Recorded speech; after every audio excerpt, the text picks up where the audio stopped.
বিশ্বনবী কিয়ামতের দিন শুধু কাঁদতে থাকবে। আকাশের জল জলে সূর্যটা মাথার কাছে চলে আসবে, মাথার মগজগুলো ভাতের মাড়ের মতো গলে গলে নাকের ছিদ্র কানের ছিদ্র দিয়ে বেয়ে বেয়ে পড়বে। তৃষ্ণায় ক্ষুধায় জিহ্বাটা বের হয়ে কুকুরের মতো নাভিস্থল পর্যন্ত ঝুলতে থাকবে। জমিনটারে তামার জমিন বানিয়ে দেয়া হবে। সবাই শুধু বলবে ইয়া নফসি ইয়া নফসি, আল্লাহ তুমি আমারে বাঁচাও। অলিরা বলবে ইয়া নফসি, শহীদরা বলবে ইয়া নফসি, নবীরা বলবে ইয়া নফসি, উম্মত বলবে ইয়া নফসি। সবাই বলবে আল্লাহ তুমি আমারে বাঁচাও, আল্লাহ তুমি আমারে বাঁচাও, আল্লাহ তুমি আমারে বাঁচাও। ঠিক ওই মুহূর্তে বিশ্বনবী প্যারা নবী মাকামে মাহমুদে সিজদায় পড়ে কাঁদবে। তিনি ইয়া নফসি না বলে চিৎকার করে কেঁদে কেঁদে বলবে উম্মতি উম্মতি রবলি হাবলি উম্মতি, ও রব আমার উম্মতকে তুমি বাঁচাও। পুরো কিয়ামত জুড়ে চিৎকার ইয়া নফসি আল্লাহ আমারে বাঁচাও। বিশ্বনবী বলবে ইয়া উম্মতি আল্লাহ উম্মতরে বাঁচাও। সুবহানাল্লাহ পড়বেন না? বিশ্বনবী মাথা তুলবেন না। রব্বুল আলামিন সাইয়েদনা জিবরাইল আলাইহিস সালামকে পাঠাবেন, জিবরাইল যাও নবীকে জিজ্ঞেস করো ইয়া নবী আল্লাহি মা ইউবকি, কেন আপনি কাঁদেন? বিশ্বনবী মাথা তুলবেন না, সিজদারত অবস্থায় উত্তরে বলবেন উম্মতি উম্মতি, আল্লাহ আমার উম্মতের কি হবে আপনি বলেন, আমার উম্মতরে আপনি বাঁচান। সাইয়েদনা জিবরাইল এসে বলে ও মাবুদ আপনার নবী বলে উম্মতের কি হবে, উম্মতের কি হবে? আল্লাহ বলেন জিবরাইল আমার নবীরে যে বলো ইন্না সানুরদিকা ফি উম্মাতিক ফালা নাসুক। আমি আমার নবীর দুনিয়ার বুকে যখন মন খারাপ ছিল তখন যেমনি মন ভালো করে দিয়েছি, আজকেও আমার নবীর উম্মতের ব্যাপারে এমন একটা ঘোষণা আমি দেব, এই ঘোষণা শুনে আমার নবী খুশি হয়ে যাবে। সারা দুনিয়াতে দুনিয়ার বুকে নবী যখনই পেরেশান, নবীর মন খারাপ, আমি যেমনি মন ভালো করে দিয়েছি, আজকেও এই কিয়ামতের ময়দানে নবীকে এমন ঘোষণা শোনাবো, এই ঘোষণা শুনে আমার নবী খুশি হয়ে যাবে। চিল্লায় পড়তে হবে আল্লাহু আকবার। আল্লাহ তখন বলবে নবী মাথা তোলেন, মাথা তোলেন, ইরফা রাসাক, নবী মাথা তোলেন, সাল তুতা, আপনার কান্না আমার সহ্য হয় না, সাল তুতা, যা চাবেন তাই দেব। ইশফা তুশাফা, যার ব্যাপারে আপনি আজকে সুপারিশ করবেন তার জন্য আমি সুপারিশ কবুল করে নেব। সাউফা ইউতিকা রাব্বুকা ফাতারদা, নবী এমন এমন জিনিস আপনারে দেব আপনি খুশি হবেন। তারপরে নবী খুশি হবেন না, নবী অস্থির হয়ে থাকবেন আমাদের জন্য একটা পতাকা নিয়ে, আমাদের সবাইকে নিয়ে আমার নবী পেয়ারা নবী জান্নাতের দরজার মধ্যে একটা ধাক্কা দিবেন, পড়েন আল্লাহু আকবার। জান্নাতের রক্ষী ফেরেশতা বলবে মান আনতা, আপনি কে? বিশ্বনবী বলবেন আনা মুহাম্মদ, আমার নাম মুহাম্মদ সাল্লাল্লাহু। মুহাম্মদ শোনার পরে গার্ড অফ অনার দিয়ে বিশ্বনবীর জন্য জান্নাতের বিশাল দরজাগুলো খুলে দেয়া হবে। আর জান্নাতের ফেরেশতারা বলবে নবী গো, জান্নাত সৃষ্টির পর থেকে আজ পর্যন্ত আমরা দাঁড়িয়ে আছি, কবে আপনি জান্নাতে ধাক্কা মারবেন আর আপনার জন্য জান্নাতের দরজা খুলে দেব। আপনার আগে যেন কারো জন্য জান্নাতের দরজা খোলা না হয়, এ ব্যাপারে আমাদেরকে কঠোর নির্দেশনা দিয়েছে কে? বিশ্বনবী লক্ষ লক্ষ কোটি কোটি উম্মতে মুহাম্মাদীকে নিয়ে সেদিন জান্নাতের ভেতরে যখন ঢুকবেন তখন বিশ্বনবীর মনটারে খুশি করে দিবে কে? ওয়ালা সাউফা ইউতিকা রাব্বুকা ফাতারদা, নবী হে এমন এমন জিনিস আপনারে আমি দান করব, আপনি খুশি হয়ে যাবেন। তার মানে মন খারাপ হলে নবীর মন ভালো করে কে? জোরে বলতে হবে। আপনারা ঘুমায় গেছেন, ঘুম ধরছে, কষ্ট হচ্ছে, ঝিমায়ে পড়েছে মুসলমান, চিল্লায় পড়েন লিল্লাহে তাকবীর, লিল্লাহে তাকবীর, লিল্লাহে তাকবীর। এরপরে নবীর আল্লাহ স্মরণ করায় দিচ্ছেন আলাম ইয়াজিদিকা ইয়াতীমান ফাআওয়া ওয়া ওয়াজাদাকা দাল্লান ফাহাদা। নবী গো, আমি কি আপনার ইয়াতিম পাই নাই, তারপরে আমি কি আপনার লালন পালনের ব্যবস্থা করি নাই? সুবহানাল্লাহ পড়েন। আমার নবী ইয়াতিম হয়ে বড় হয়েছে, জানেন? ইয়াতিম হয়ে লালিত পালিত হয়েছেন। তিনি যখন মায়ের পেটে বিশ্বনবীর বাবাকে নিয়ে গিয়ে তুলে নিয়েছে কে? 6 বছর বয়সে মাকে তুলে নিল কে?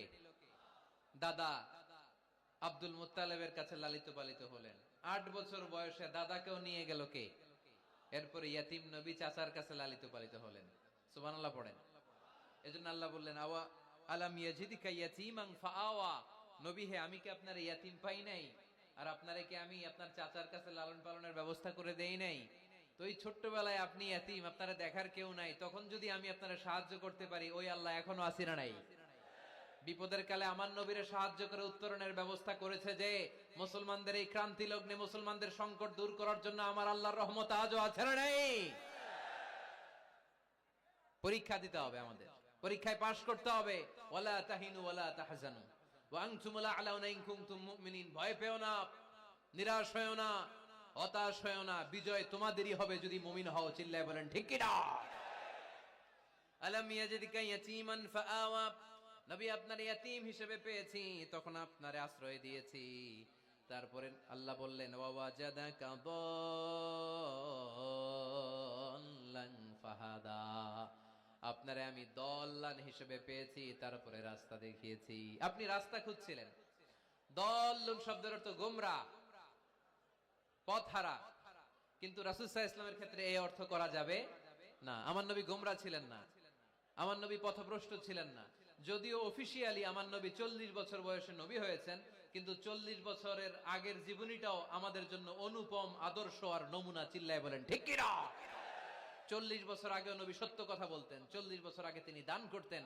নবী হওয়ার আগেও তিনি আত্মীয়দের সাথে সুসম্পর্ক রাখতেন, মানুষের বোঝা বইয়ে দিতেন। সত্য যেখানে বিপন্ন, সাহসী সৈনিক হয়ে বিশ্বনবী দাঁড়িয়ে যেতেন। চিল্লায় এখন ঠিক কি না?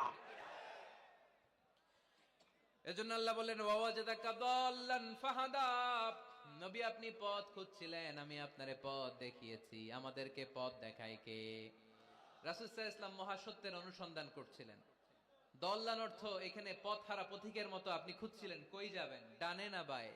মাঝে মাঝে আমাদের এরকম হয় না, চুয়াডাঙ্গা থেকে কুষ্টিয়া কি এই রাস্তায় যায় না এইটাই যায়, বুঝতে পারতেছি না তো। অনেক রাতে যদি রওনা দেন, কেউ বলারও নাই, দেখা দেওয়ার মতো কেউ নাই, বাজার টাজার বন্ধ, মাঝে মাঝে আমরা ঝামেলায় পড়ে যাই। আমরা যারা বক্তা, আমরা ঝামেলায় পরিবেশ। অনেক রাতে রাতে বাড়িতে ফিরি, এই জেলা থেকে ওই জেলায়, রাত 3টার দিকে, লোক নাই, ডানে যাবো না বায়ে যাবো। পুলিশ ভাইরা মাঝে মাঝে সহায়তা করে, অনেক সময় পুলিশও নাই, তখন ভরসা একজনের উপর, তিনি কে? তো রাসূল সাল্লাল্লাহু আলাইহি ওয়াসাল্লাম সত্যের পথ খুঁজছিলেন, ডানে না বায়ে।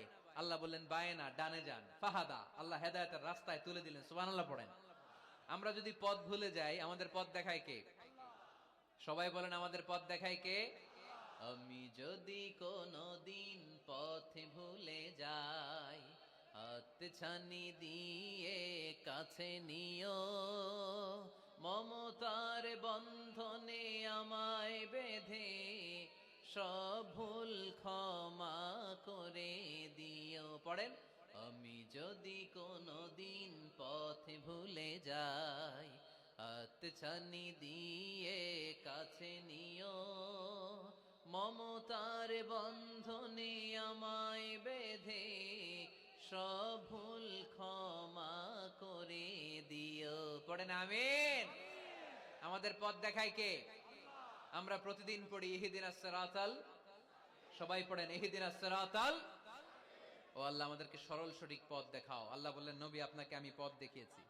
এরপর আল্লাহ বললেন ওয়াজাদাকা আইলান ফাআগনা। নবী আপনি ছিলেন নিঃস্ব, আপনার টাকা পয়সা ছিল না। খাদিজার সাথে বিয়ে দেওয়ার মাধ্যমে আমি আপনার নিঃস্বতা দূর করে ধনী বানিয়ে দিয়েছি। সুবহানাল্লাহ পড়েন। রাসূল সাল্লাল্লাহু আলাইহি ওয়াসাল্লাম মেষ চড়াতেন। মা বাআসাল্লাহু নাবিয়ান ইল্লা রাআল গানাম। এই পৃথিবীতে এমন কোন নবী নাই যেই নবী ছাগল চড়ায় নাই। আপনারা ছাগল চড়ান তো? আপনাদের তো এই যে কি বলে ব্ল্যাক গোট, চুয়াডাঙ্গার ব্ল্যাক গোট নাকি সারা দুনিয়ায় বিখ্যাত। হ্যাঁ, ব্ল্যাক বেঙ্গল, কি বলে ব্ল্যাক বেঙ্গল। ছাগল পালেন কে কে দেখি তো চুয়াডাঙ্গায়? ওরে আল্লাহ, ছাগল তো নিয়ে যাওয়া লাগবে কয়েকটা, দেখা যায় অনেক ছাগল। মেহেরপুরে বিখ্যাত না? মাশাআল্লাহ, চুয়াডাঙ্গার ছাগল অনেক বিখ্যাত। তো সব নবীরা ছাগল ছড়িয়েছেন। বুখারীর বর্ণনা, মা বাআসাল্লাহু নাবিয়ান ইল্লা রাআল গানাম। এই পৃথিবীতে এমন কোন নবী নাই যে নবী ছাগল চড়ায় নাই। বিশ্বনবী ছাগল চড়াতেন অল্প কিছু পারিশ্রমিকের বিনিময়ে। সুবহানাল্লাহ পড়েন। কারণ আমার নবী শিখিয়েছেন পরিশ্রমে লজ্জা নেই, লজ্জা অলসতায়। ঠিক কি না? পরিশ্রমে কোনো লজ্জা আছে? লজ্জা অলসতায়, ঠিক কি না? রাসূল সাল্লাল্লাহু আলাইহি ওয়াসাল্লামের টাকা পয়সা ছিল না। আম্মাজান খাদিজাতুল কুবরা রাদিয়াল্লাহু তাআলা আনহার সাথে যখন বিয়ে হলো, বিয়ের পরে এই ধনাঢ্য মহিয়সী নারী বললেন, ইয়া রাসূলুল্লাহ, আমার সম্পদের দরকার নাই, আমি আপনারে পেয়েছি, আপনারে পেয়ে আমি খুশি। আমার সব সমুদয় সম্পত্তি আপনার পায়ের সামনে আমি ঢেলে দিলাম, আপনি ইচ্ছা মতো ইসলামের জন্য, ইসলাম প্রচারে এই সম্পদ ব্যয় করা শুরু করে দেন। সুবহানাল্লাহ পড়তে পারলেন না? ওয়াজাদাকা আইলান ফাআগনা, তাফসিরে এসেছে ফাআগনা বিখাদিজা। নবী আপনি ছিলেন নিঃস্ব, দরিদ্র, টাকা পয়সা ছিল না, খাদিজার সাথে বিয়ের মাধ্যমে আমি আপনার ধনী বানাই দিলাম। তার মানে নবী আপনি ছিলেন ইয়াতীম, আপনার আমি লালন পালনের ব্যবস্থা করে দিলাম। আপনি পথ খুঁজছিলেন কোন পথে আগাবেন,